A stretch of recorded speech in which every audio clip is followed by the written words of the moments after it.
It started to happen gradually. I would walk into a room and say something, and no one would notice. I would say, "Turn the TV down, please," and nothing would happen. So I would get louder. "Turn the TV down, please." Finally, I would have to go over and turn the TV down myself.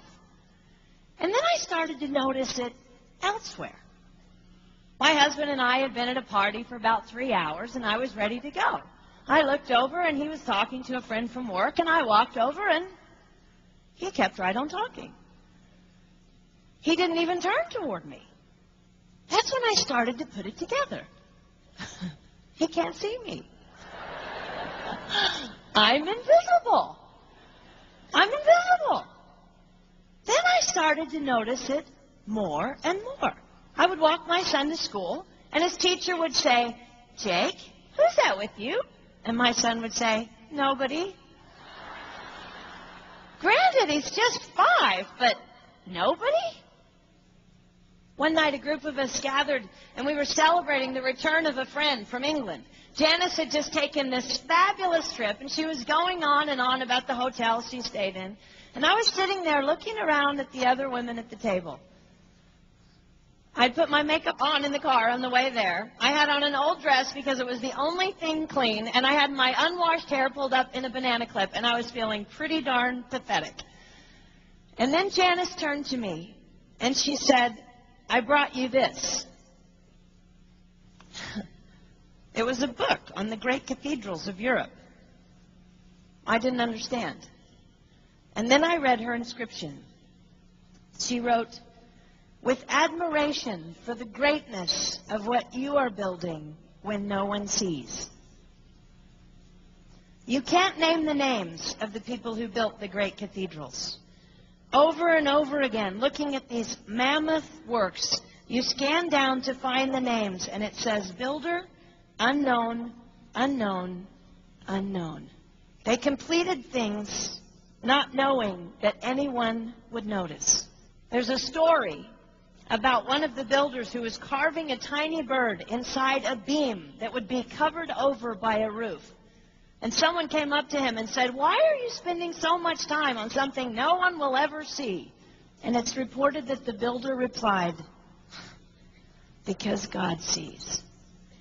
They trusted that God saw everything.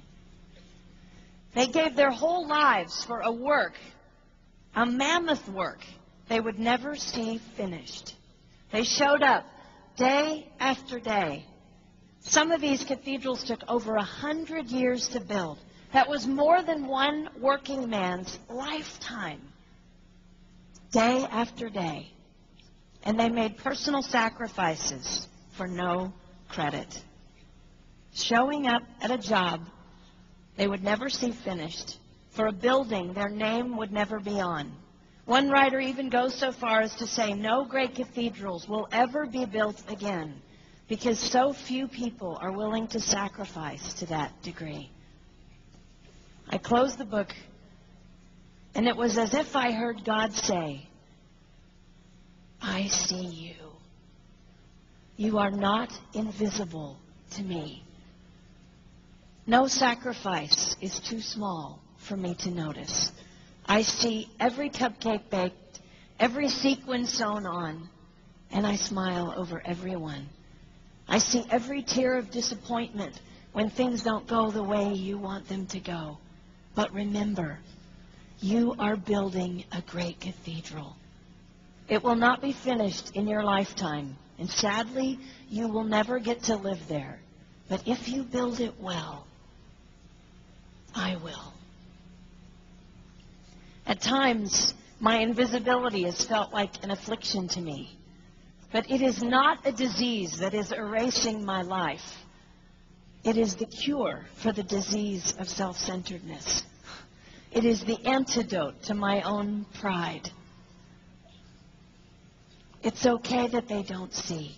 It's okay that they don't know. I don't want my son to tell the friend he's bringing home from college, "You're not going to believe what my mom does. She gets up at 4 in the morning and she bakes pies and hand bakes a turkey and she presses all the linens." Even if I do all those things. I don't want him to say that. I want him to want to come home. And secondly, I want him to say to his friend, you're going to love it there. It's okay that they don't see. We don't work for them. We work for him. We sacrifice for him.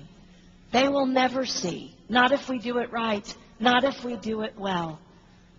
Let's pray that our work will stand as a monument to an even greater God.